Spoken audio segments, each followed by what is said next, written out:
Welcome to GIC technical Varanasi बच्चों। आज हम डिस्कस करेंगे स्ट्रेंथ ऑफ मटेरियल का टॉपिक स्लोप एंड डिफ्लेक्शन में। अभी मैंने आप लोगों को बता दिया था डबल इंटीग्रेशन मेथड। ठीक, आज डिस्कस करेंगे एरिया मोमेंट मेथड को डिस्कस कर लेंगे। आज के एरिया मोमेंट जो मेथड है, सेकंड वाला मेथड बताया था, उसके बारे में डिस्कस कर लेंगे। आज का टॉपिक जो है एरिया मोमेंट मेथड। क्या है? Area moment method. इससे हम कैलकुलेट कर लेंगे स्लोप एंड डिफ्लेक्शन। ठीक, तो अब देखिए इसमें क्या है कि जब हम एरिया मोमेंट मेथड की बात करते हैं ना, तो सबसे पहले जिस भी बीम का निकाल रहा हूँ, जिस बीम में हमें स्लोप एंड डिफ्लेक्शन कैलकुलेट करना है, then we have to calculate या फिर ड्रॉ करना पड़ेगा हमें उसका shear force diagram, bending moment diagram. Shear force का कोई सीन नहीं है, बेंडिंग मोमेंट डायग्राम यहाँ पर ड्रॉ करेंगे BMD, और उस BMD को M/EI यानी कि जो मोमेंट होगा उसमें EI फ्लेक्सुरल रिजिडिटी से डिवाइड कर देना है। EI क्या होता है? हमारा फ्लेक्सुरल रिजिडिटी होता है, उससे डिवाइड कर देना है। फिर उसके बाद एक नया हमारा बनेगा, आपका क्या बनेगा? वो नया बन जाएगा आपका BMD।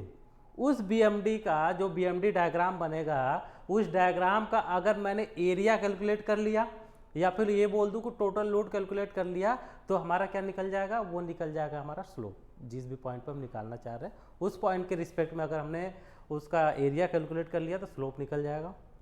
दूसरे केस में देखें तो अगर उस एरिया का मैंने मोमेंट निकाल दिया, जिस पॉइंट पे हमें डिफ्लेक्शन चाहिए होगा उस पॉइंट के रिस्पेक्ट में अगर मैंने उस एरिया का मोमेंट ले लिया, यानी area into perpendicular distance from CG कर दिया, तो हमारा वो डिफ्लेक्शन मिल जाएगा किसी भी प्रकार के बीम का हो कंडीशन। ठीक, तो ये होता है कंडीशन यहाँ पे। इसको हम देखते चलेंगे सारा कुछ कैसे कैसे आ रहा है। चलिए तो आगे देखते हैं। इसमें एक बीम उठाते हैं और उसको सॉल्व करते हैं। सबसे पहले इजी बीम उठाते हैं, यानी कि कैंटिलीवर बीम को हम सॉल्व करेंगे। फिर अपना सिंपली सपोर्टेड बीम को देख लेंगे, यूडीएल और पॉइंट लोड दोनों को लगा के देख लेंगे कैसे कैसे आ रहा है।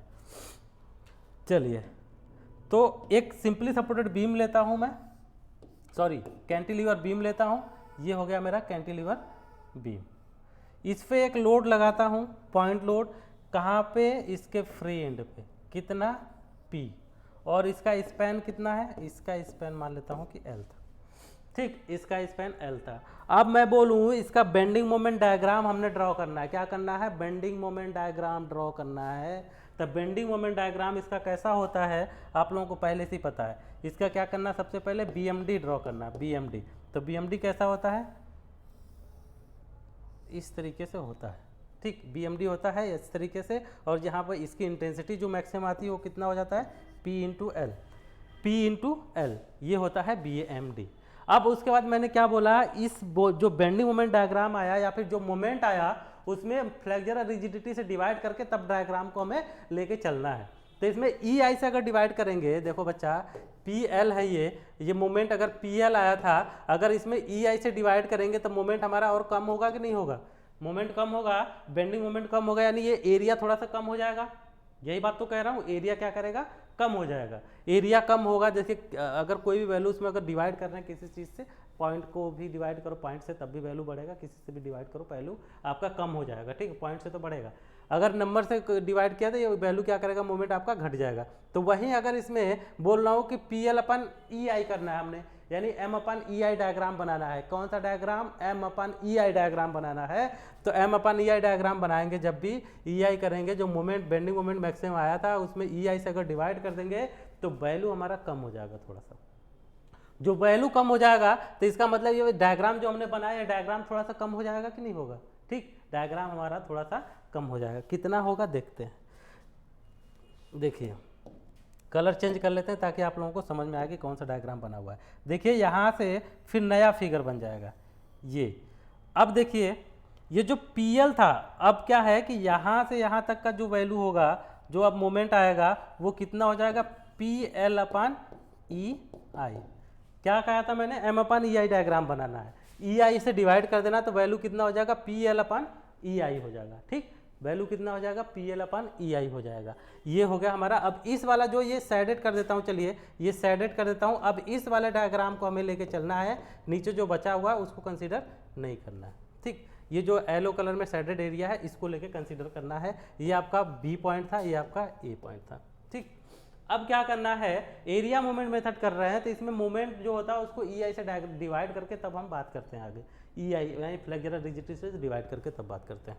अब देखिए, अब आगे बढ़ेंगे थोड़ा, तो आगे बढ़ने पर क्या होगा कि अगर मैंने ये जो है ना टोटल लोड निकाल लूँ, टोटल लोड कैलकुलेट कर लूँ, तो वो हमारा हो जाएगा शियर फोर्स, और सॉरी स्लोप हो जाएगा। ठीक, कहाँ पे होगा, बी पर स्लोप। तो देखिए अगर बी पर हमने स्लोप निकालना है तो क्या करना है, थीटा बी इक्वल टू हो जाएगा इस एरिया का जो शेडेड एरिया है इसका टोटल लोड निकाल लूँ। अब ये देखिए जो शेडेड एरिया हुआ कैसा हुआ, यूवीएल की तरह है कि नहीं।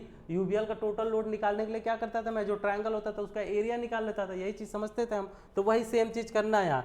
क्या करना हमने, 1/2 into length into height, length कितना एल इंटू हाइट कितना पी एल अपन ई आई इसका हाइट हो गया, पी एल अपन ई आई इसका हाइट हो गया यानी मोमेंट हो गया। तो ये value theta B equal to कितना हो जाएगा, ये हो जाएगा P L square upon 2 EI।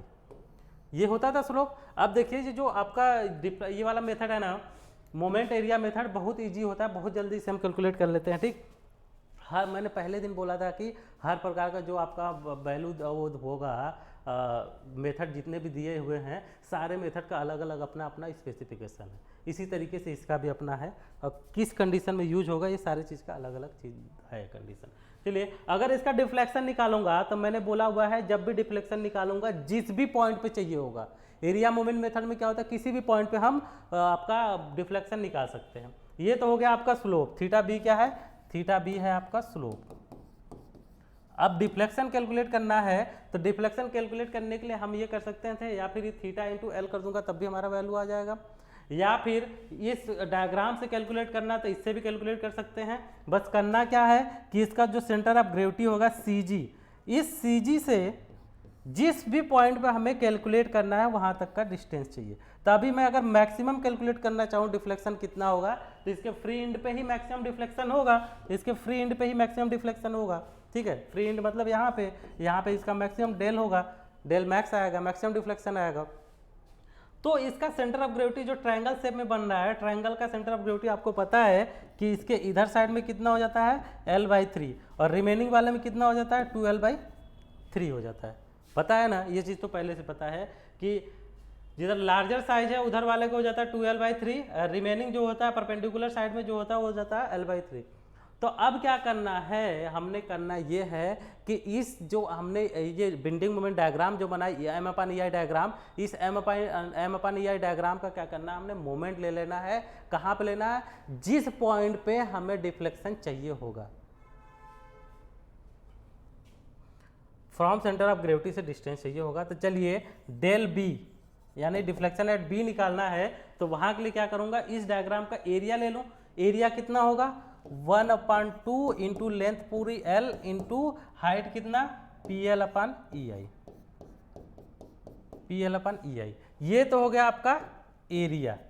ठीक है, इसका परपेंडिकुलर से distance CG, perpendicular distance from centre of gravity, तो इंटू करेंगे परपेंडिकुलर डिस्टेंस कितना हो गया 2L/3 हो जाएगा,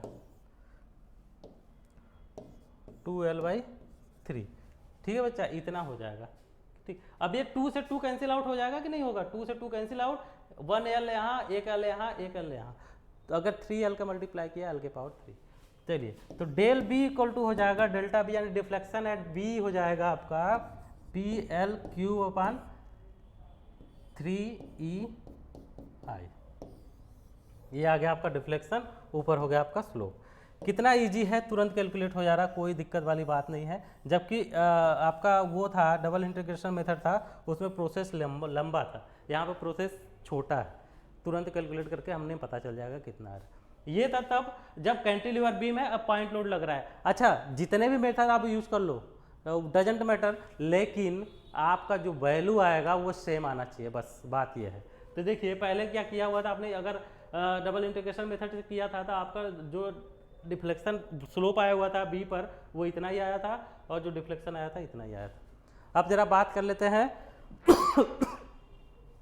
बात कर लेते हैं आपका अगर इसी पर यूडीएल लग जाए तो उसकी वजह से कितना आएगा, है ना। यूडियल लोड हो तो उसकी वजह से कैसा आएगा। ठीक, तो चलिए एक बीम बनाते हैं, उसमें यूडियल लोड लगा देते हैं। ये आपका बीम हुआ। ठीक, अब इस पे लोड लगा देते हैं। इस लोड की इंटेंसिटी लिख देते हैं,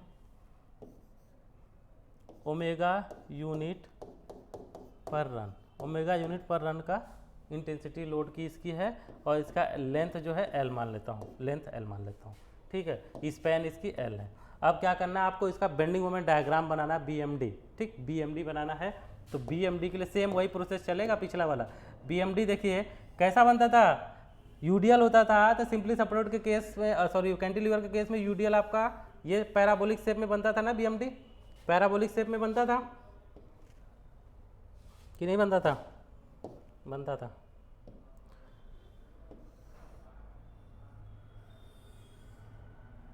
ये डिस्टेंस इसका एल ही हुआ, और ये कितना हो जाता था, ये हो जाता था omega into L total load into इसकी सी जी से यहाँ तक का डिस्टेंस। तो जो मोमेंट आता था ये इसका सी जी हुआ, तो यहाँ से जो इसका सी जी हो जाएगा कितना हो जाएगा, एल बाई टू, यानी omega into L square by two. ये टोटल वैल्यू जो आई हुई थी, अगर बात करूँ मैं यहाँ से यहाँ तक, ये टोटल इंटेंसिटी कितनी हो गई, तो ये हो गई आपका omega into L by two, omega L square upon to.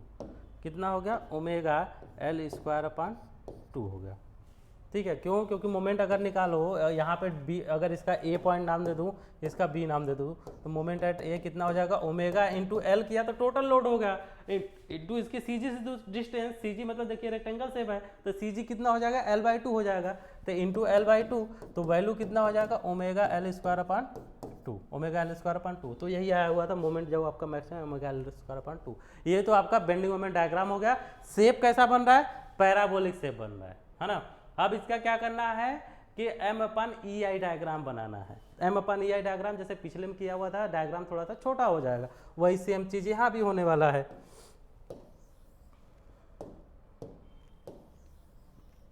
ठीक, तो देखिए क्या करना हमने, अब कलर चेंज करता हूँ। देखिए क्या होगा कि M upon E I diagram, इधर टोटल था ना, टोटल यहाँ से यहाँ तक का वो जो इसका आया हुआ है परपेंडिकुलर आया हुआ है, ये चीज़ हो गया हाइट। लेकिन अब अपन ई आई डायग्राम बनाएंगे तो कुछ थोड़ा सा कम हो जाएगा। ठीक, यानी मान लेते हैं यहाँ तक आ जाएगा, तो यहाँ से यहाँ तक का जो डिस्टेंस होगा, ये जो डिस्टेंस होगा वो हो जाएगा कितना, सेम चीज़ रहने वाला है, चेंज क्या होगा वो बताता हूँ। ये वैल्यू हो जाएगी आपकी omega L square upon two E I, omega L square upon two E I हो जाएगा। कौन सी वैल्यू, ये जो सैडेड एरिया वाला होगा हमारा, इसकी बात कर रहे हैं, जो ये सैडेड है ना ये वाले, इसकी बात कर रहे हैं कि इसकी हाइट मैक्सिमम कितनी आ गई, इतना आ गया। ठीक, इस तरीके से होता है। क्लियर है? तो अब इसका क्या करना है आपको, इसका निकालना, जो सैडेड एरिया है इसका एरिया निकालना है। और ये शेप कैसा है, ये शेप है आपका पैराबोलिक शेप है, और जब पैराबोलिक का ऐसा शेप बनता है तो इसका एरिया कितना होता है ये आपको पता होगा तभी कर पाओगे, और कोई बड़ी बात नहीं, आप लोग मैथ में पढ़े होंगे कितना होता है।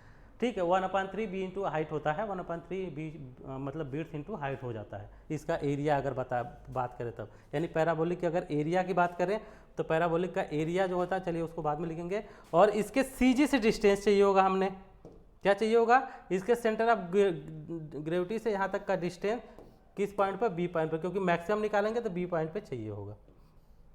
ठीक है, तो बी पॉइंट पे चाहिए होगा, तो इसका परपेंडिकुलर डिस्टेंस फ्रॉम सी जी वो कितना होगा, वो हो जाएगा 3/4 इंटू एल। ठीक, कितना होगा, 3/4 इंटू एल हो जाएगा, 3/4 इंटू एल हो जाएगा। और रिमेनिंग कितना हुआ, इसका रिमेनिंग जो बचा हुआ वो कितना हो जाएगा, 1/4 इंटू एल। ठीक, ये वैल्यू इधर से ऐसे हो जाएगी। ट्रायंगल की तरह नहीं होगा कि ट्रायंगल में जितना होता था, क्योंकि रेक्टेंगल का अलग होता है, ट्रायंगल का अलग होता है, पैराबोलिक का अलग होता है आपका, और सर्कुलर का अलग हो जाएगा, सबका अलग अलग होता है। तो अब क्या करना है, इसका अगर मुझे डिफ्लेक्शन चाहिए होगा, सॉरी स्लोप चाहिए होगा, तो हमें पता है कि स्लोप कैलकुलेट करने के लिए स्लोप इक्वल टू क्या होता है, टोटल लोड निकाल लूँ, टोटल लोड, या फिर बोलते हैं कि area of M upon E I diagram, या फिर बोलते हैं कि area of M upon E I diagram. M upon E I diagram मतलब ये साइडेड वाली एरिया इसकी बात कर रहा हूँ, ये M upon E I diagram. इसका अगर एरिया निकाल लूँ तब भी हमारा वैल्यू आ जाएगा, है ना, तब भी आंसर आ जाएगा कि हमारा कितना आ रहा है। देख लेंगे उसको कितना आ रहा है। चलिए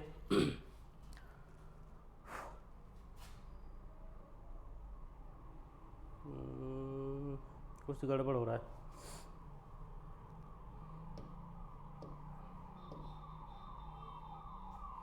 ये वाला चीज़ थोड़ा गड़बड़ है, ठीक। चलिए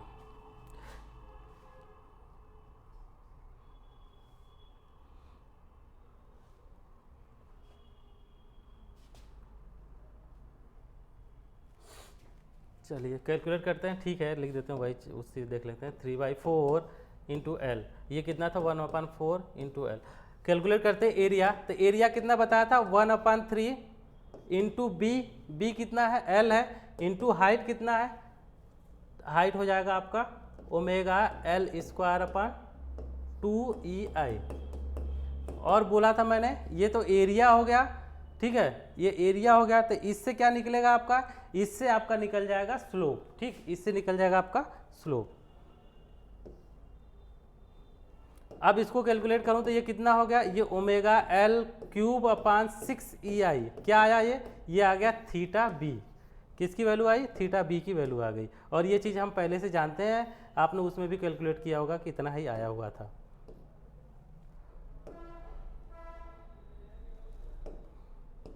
किस में अलग वाला मेथड जो पढ़ा होगा यही पढ़ा होगा, ओमेगा एल के पावर 3/6EI, या फिर अगर इसे टोटल लोड के टर्म में लिखना चाहते हैं तो हम लोग ऐसे जानते थे कि WL स्क्वायर अपान 6EI लिख देते थे, तब भी सही है, कोई दिक्कत नहीं है, ठीक। अब अगर मैं बात करूं कि इसका डिफ्लेक्शन निकालना हमने, तो डिफ्लेक्शन के लिए मैंने बोला था, सीधी सी बात एक चीज़ बता दूं, जो एरिया होता है पैराबोलिक का ना, एरिया पैराबोलिक हो जाता है, वो हो जाता है 1/3 B into height, B into H हो जाता है, ठीक। तो विड्थ इसका कितना है, एल है, हाइट कितना हो गया था ओमेगा एल स्क्वायर अपन 2EI, तो इसलिए है देखिए विड्थ इसका एल, हाइट इसका ओमेगा एल स्क्वायर अपन EI हो गया था 2EI, उस तरीके से हमने कर दिया।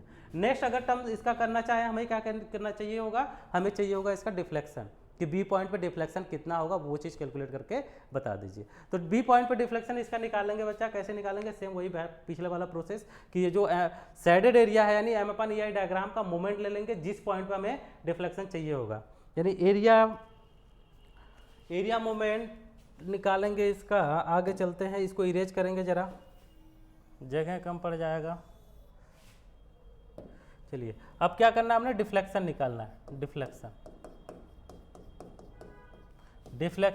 डेल एट बी, यानी डिफ्लेक्शन बी, डेल बी करूंगा तो ये जो एरिया है इसका इसके CG से मतलब मोमेंट निकाल लेंगे, और जिस पॉइंट पे चाहिए होगा उस पॉइंट पे, मैंने अभी बी पॉइंट लिखा है यानी बी पे हमें डिफ्लेक्शन चाहिए होगा, तो उसके लिए क्या करूंगा, ये जो हमारा आपका पैराबोलिक शेप है इसका एरिया पहले निकाल लूँ, तो एरिया कितना होगा 1/3 इंटू बी मतलब एल इंटू हाइट मतलब ओमेगा एल स्क्वायर अपान 2EI, ये क्या निकला, ये हो गया आपका area, into perpendicular distance from CG, ये जो इसका पैराबोलिक का CG है, ये सेंटर ऑफ ग्रेविटी है इसका, इसके फ्री इंड वाले से बात करें अगर कितना है तो 3/4 इंटू एल होता है, तो हो जाएगा 3/4 इंटू एल। ये इतना चीज़ें हो गया डिफ्लेक्शन निकालने के केस में।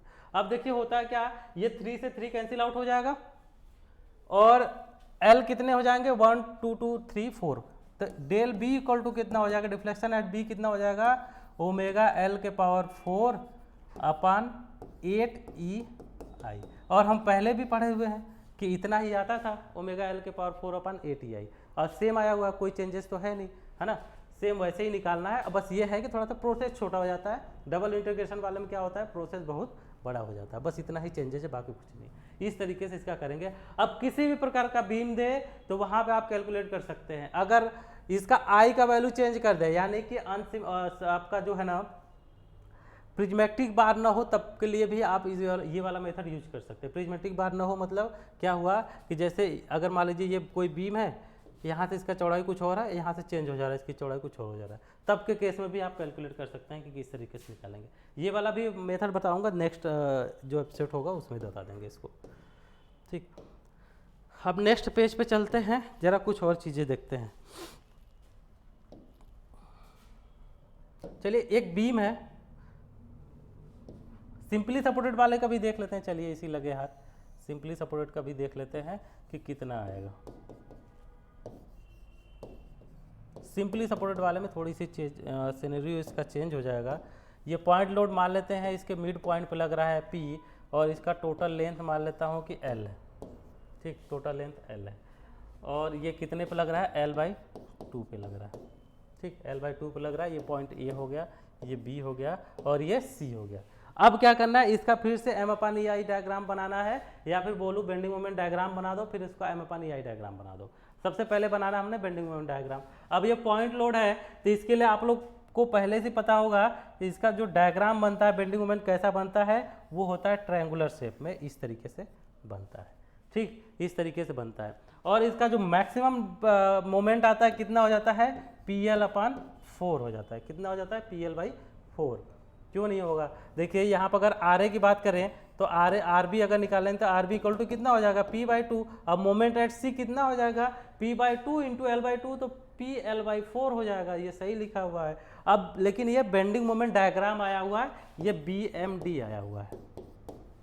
अब इसका क्या चाहिए होगा, M/EI डायग्राम चाहिए होगा। क्या चाहिए होगा, M/EI डायग्राम। क्लियर है बच्चा, M/EI डायग्राम। तो इसका M/EI डायग्राम बना लेंगे। देखिए, तो M/EI डायग्राम बनाएंगे तो ये वैल्यू कुछ कम हो जाएगी, यानी इस तरीके से हो जाएगा। अगर यानी कि इसकी हाइट टोटल लिखना चाहे तो कितना हो जाएगा, वो हो जाएगा यही वैल्यू जो होगा PL/4EI हो जाएगा, ठीक। ये वाला था टोटल हाइट था, यहाँ से नीचे से ऊपर तक, और ये वाला कितना है, यहाँ से बस यहाँ तक है, यहाँ से यहाँ तक की हाइट है बस। अब इस एरिया का वही सेम प्रोसेस है, कुछ चेंज नहीं होना है। ये जो सैडेड एरिया होगा इसी का मैं मोमेंट निकाल लूँ तो हमारा निकल जाएगा क्या, तो हमें पता चल जाएगा इसका डिफ्लेक्स स्लोप पता चल जाएगा अगर इसका एरिया निकाल लूँ तब, ठीक। और अगर इसी का मैं क्या कर लूँ कि मोमेंट ले लूँ इसके CG से, तो हमें इसका पता चल जाएगा, स्लो डिफ्लेक्शन पता चल जाएगा। इतनी चीज़ें होती हैं। तो अब देखिए ये जो एरिया हुआ है ये A पॉइंट है, और ये क्या है, B पॉइंट है, ठीक। A पॉइंट है, B पॉइंट है। थोड़ी सी चीज़ें यहाँ पे देखना होगा हमने, है ना, थोड़ी सी चीज़ें हैं जो चेंज हो सकती है, यहाँ पे इसका सिनेरियो चेंज कर सकता है। तो ये सारी चीज़ें अगर आपने समझ लिया होगा तो इसको जरा हटाऊंगा, इतना पता होना चाहिए L/2 डिस्टेंस पर है, ठीक। या फिर अलग से बीम बना लेते हैं, उसमें आपको समझा देते हैं। देखिए ये जो आपका सिंपली सपोर्टेड बीम है,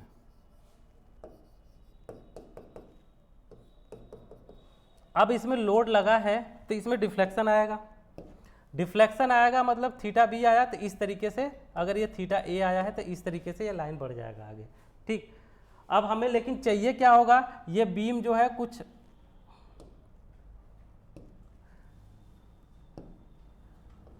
ये कुछ इस तरीके से फॉर्मेट बनाएगा। हमें डिफ्लेक्शन कहाँ चाहिए होगा, ये मैक्सिमम डिफ्लेक्शन है, अगर P लोड लग रहा है तो ये डिफ्लेक्शन इस तरीके से आएगा, हमें वो वाली वैल्यू चाहिए होगा।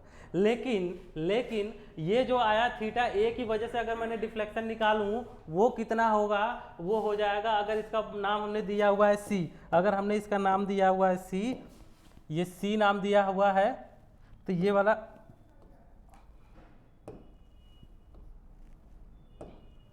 ये C नाम दिया हुआ है, और इसको दे देता हूं कि C'। तो जो मेरे इस θA की वजह से अगर डिफ्लेक्शन निकालूं तो जो वैल्यू आएगा वो C से C' तक का आएगा। अगर एक वैल्यू और हमें यहाँ पे पता चल जाए, अगर इसको मैं बोलूं कि C" है, या फिर बोल दूं C1 है, ठीक। अगर ये इसको बोल दूं C1 है, तो हमने क्या करना है, अगर ये डेल निकालना है तो डेल के लिए क्या कर सकते हैं कि C' माइनस C1 कर दूं तो हमें डेल मिल जाएगा। टोटल डिस्टेंस में से ये छोटा वाला डिस्टेंस फाइंड आउट कर दूं तो हमें डेल मिल जाएगा। यही चीज़ हमें समझाना है, यही चीज़ कैलकुलेट करना है। चलिए तो करना क्या है, देखिए अब हमें करना है कि इस छोटे से एरिया का, यानी आधे पार्ट का, अगर ये कितना डिस्टेंस हुआ, L/2 हुआ ना, और इधर का रिमेनिंग है L/2। अगर इसका मैं एरिया निकालूँ तो हमें मिलेगा क्या, स्लोप मिलेगा। यानी कि लोड अगर इसका निकालूँ टोटल तो हमें मिल जाएगा स्लोप। तो लोड निकालता हूँ, यानी θA, स्लोप A की बात करूँ तो कितना हो जाएगा, इसका एरिया निकाल लूँ, ये छोटा सा ट्रायंगल इधर का छुपा देंगे, इस वाले ट्रायंगल हाफ ट्रायंगल की बात कर लें तो 1/2 इंटू लेंथ कितना L/2 इंटू हाइट कितना, हाइट ये है देखिए PL/4EI, PL/4EI। तो हमारी वैल्यू कितनी आ गई, वैल्यू आ गया हमारा कि पी एल स्क्वायर अपान 16 EI। यही होता है स्लोप थीटा ए और थीटा बी। अब इधर से निकाल देंगे, इधर से इसके सी जी तक का निकाल दिया तो थीटा ए निकल जाएगा, इधर साइड से इसके सी जी तक का निकाल देंगे तो थीटा बी मिल जाएगा हमें, ठीक, स्लोप। अब अगर इस स्लोप की वजह से यहाँ पे डिफ्लेक्शन कितना है ये चीज़ कैलकुलेट करना चाहूँ। देखिए एक बीम अगर इसे यहाँ पे ट्रायंगल बनाऊँ, जैसे ये वाली लाइन आई है, डिफ्लेक्शन वाली स्लोप वाली लाइन आई है और स्ट्रेट लाइन में बनेगा, तो ये देखिए अगर ट्रायंगल एक इस तरीके से है और ये इस तरीके से बनेगा, थीटा ए, ये अगर ए है और ये वैल्यू क्या है, सी से सी डैश तक वाली वैल्यू आएगी, ठीक है।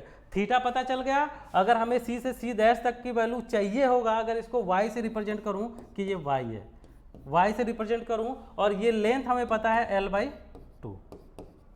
अब मैं बोलूं कि मुझे y चाहिए होगा तो आप कैसे कैलकुलेट करके बताओगे, तो आपको पता होगा, आप करोगे कि tan थीटा या थीटा इक्वल टू करोगे, tan थीटा ही करते हैं, लंब बटा आधार हो जाता है, तो लेकिन वो बहुत छोटा होता है, दैट्स वाई उसको थीटा ही लिखते हैं, ठीक। तो थीटा इक्वल टू हो जाएगा, थीटा ए इक्वल टू हो जाएगा कितना, y/L/2। और जब y इक्वल टू कैलकुलेट करने के लिए बोलूँ तो y इक्वल टू आपका हो जाएगा ये L/2 आके इसमें मल्टीप्लाई हो जाएगा, यानी कि थीटा a इंटू L/2 हो जाएगा कि नहीं, थीटा a इंटू L/2। अब ये y यानी कि ये डिफ्लेक्शन कौन सा, c से c डैश तक वाली वैल्यू आ रही है, ध्यान रखना c से c डैश तक वाली वैल्यू आ रही है। अब इसको क्या कर दूँ, थीटा का वैल्यू अगर इसमें रखूँ PL स्क्वायर अपान 16 EI है, तो उसमें 1/2 से मल्टीप्लाई कर दूँ तो PL³ अपान 32 आ जाएगा। कितना हो जाएगा, PL³ अपान 32 EI।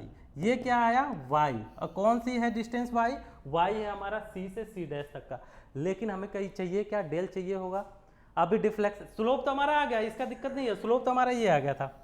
अब डिफ्लेक्शन के लिए इतना जो सीन क्रिएट हो रहा है ना, नीचे वाली डिफ्लेक्शन के लिए बात चल रही है, ठीक है, डिफ्लेक्शन की बात चल रही है, इसके लिए बात कर रहे हैं। अब क्या चाहिए, ये थोड़ी सी चीज़ें हम इरेज करेंगे, ये चीज़ आप समझ चुके हो और उसको हम आगे प्रोसीड करते हैं।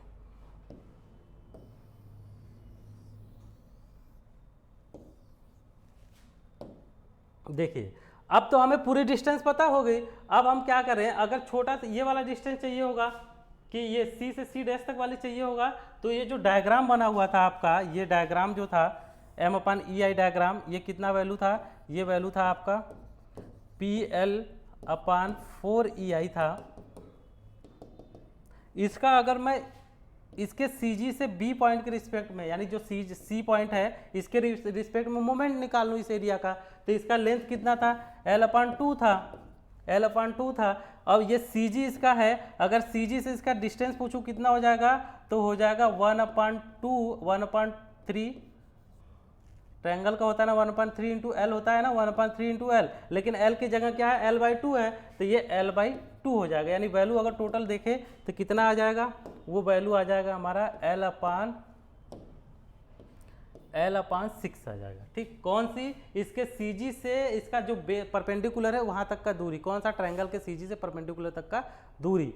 तो अब अगर इसका मैं आपको बोलूं कि C पर डिफ्लेक्शन निकालो, यानी कि कौन सी वैल्यू आएगी हमारे यहाँ पे वैल्यू आ जाएगा C dash to C value आएगा, ठीक है। तो ये आ जाएगा C से C डैश तक की बात करें, C dash to C1, C dash से C1 तक, C1 C डैश तक की वैल्यू बात करें, तो ट्रायंगल का एरिया निकाल लें। चलिए बात करते हैं आगे। तो इसका जो डिफ्लेक्शन आएगा वो कौन सी वाली आएगी, वो ये वाली आएगी, ये छोटी सी, ठीक। इसकी बात कर रहे हैं, इसको निकालने की बात कर रहे हैं, आधे की बात कर रहे हैं ना, तो वो वैल्यू आ जाएगा। देखिए तो ये डिफ्लेक्शन एट C से C dash, C1 C dash तक की बात करें तो हो जाएगा 1/2 इंटू बेस कितना है इसकी, 1/2 इंटू हाइट कितना है, PL/4EI, ठीक, into perpendicular distance from CG, यानी यहाँ से यहाँ तक का परपेंडिकुलर डिस्टेंस चाहिए, तो वो कितना है, L/6 है, तो L/6 हो गया, ठीक। अब इसको पूरा कैलकुलेट करेंगे तो मेरा वैल्यू आ जाएगा PL³ 96 EI,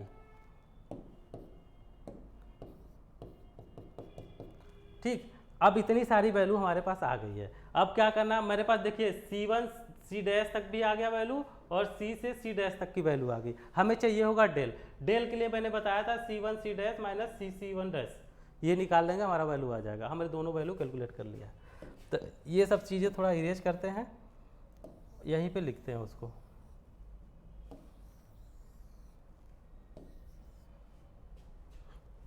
चलिए तो देखिए सी डैश की वैल्यू कितना आई है, सी डैश की वैल्यू आई है PL³/32 EI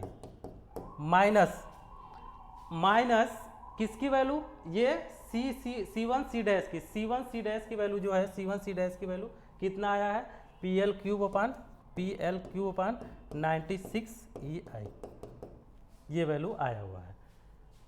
हाँ, इस अभी इतना कर लेंगे, बाकी चीज़ें बाद में बताऊंगा ऐसा क्यों करा रहा हूँ। बाकी लोग क्या करते होंगे कि आधा बताऊंगा अभी क्या आएगा। देखिए अब इसका एलसीएम लेंगे 96 EI हो जाएगा। ठीक, अब इसको अगर सॉल्व करूंगा ऊपर की चीज़ें तो ये 3 हो जाएगा, 3 में से 2 PL³ हो जाएगा। इसको अगर कैंसिल आउट किया तो मेरा वैल्यू हो गया PL³/48 EI, और यही होता है डिफ्लेक्शन हमारा। यानी डेल बात करें मैक्सिमम डेल सी की बात करें, डेल एट सी, तो हो जाएगा PL³/48 EI, यही होता है हमारा मैक्सिमम डिफ्लेक्शन। ठीक, इतना आ जाएगा, इस तरीके से कैलकुलेट करना पड़ेगा। अब बच्चा होता क्या है कि कुछ लोग कैसे कराते हैं या फिर आप ही लोग कैसे करते होंगे कि ये पूरे जो ट्रायंगल बन रहा है, उस पूरे का आप डिफ्लेक्शन निकाल लेते हो। कैसे निकालते हो, पूरे का एरिया निकालते हो, वैल्यू कुछ और करते क्या है कि जैसे ये 96 आया हुआ आधे का, तो इसी में 2 से मल्टीप्लाई कर देंगे कि आधा इधर का निकला हुआ था तो आधा इधर का भी कर दूं, टोटल वैल्यू आ जाएगी। तो अनफॉर्चुनेट आपका आंसर तो ठीक आ जाता है लेकिन मेथड गलत है, वैसे नहीं करना है। अनफॉर्चुनेट आपका वैल्यू सही आ जाता है लेकिन मेथड गलत है, तरीका आपका लगाने का गलत। यहाँ 2 से मल्टीप्लाई करके इसे आप सही नहीं कर सकते। ठीक, उस तरीके से नहीं मेथड है। मेथड मेन आपका जो करना है, जो अभी बताया था इस तरीके से। अदरवाइज सीधे मैं 4 लाइन में खत्म कर देता, ऐसे 2 से मल्टीप्लाई कर देता, आधा पर निकाल देता, आधा का 2 गुना कर देता, आपका मिल जाता। लेकिन वो चीज़ नहीं है, आपको डिफ्लेक्शन के रिस्पेक्ट में, स्लोप के रिस्पेक्ट में ही निकालना पड़ेगा। तो इस तरीके से आप करेंगे, ठीक है। और इसी तरीके से आप जब यूडीएल लग जाएगा तो वहाँ पर भी कैसे कैलकुलेट करेंगे, ये चीज़ें आपको इसी तरीके से फिर से यूडीएल वाले के कंडीशन में भी करना पड़ जाएगा। इतनी सारी चीज़ें थी एरिया मूवमेंट मेथड में। तो ये सेशन अभी कंप्लीट करेंगे। इसके बाद जब नेक्स्ट सेशन आएगा उसमें हम इसका आप लोगों को न्यूमेरिकल करवा देंगे कि कैसे कैसे इसको सॉल्व करना है। और कुछ बहुत सारी कंडीशन है कि यहाँ पर लोड लग गया तो कैसे वैल्यू कैलकुलेट करेंगे, कुछ दूरी पे लग गया तो कैसे करेंगे। जैसे ये मान लीजिए L/2 पे लगा है, यही अगर L/4 पे लग जाता तो कितना आता डिफ्लेक्शन, ये सारी चीज़ें फिर हमें देखना पड़ता। तो वो सब चीज़ें नेक्स्ट सेशन में बताएंगे। आज के लिए थैंक यू।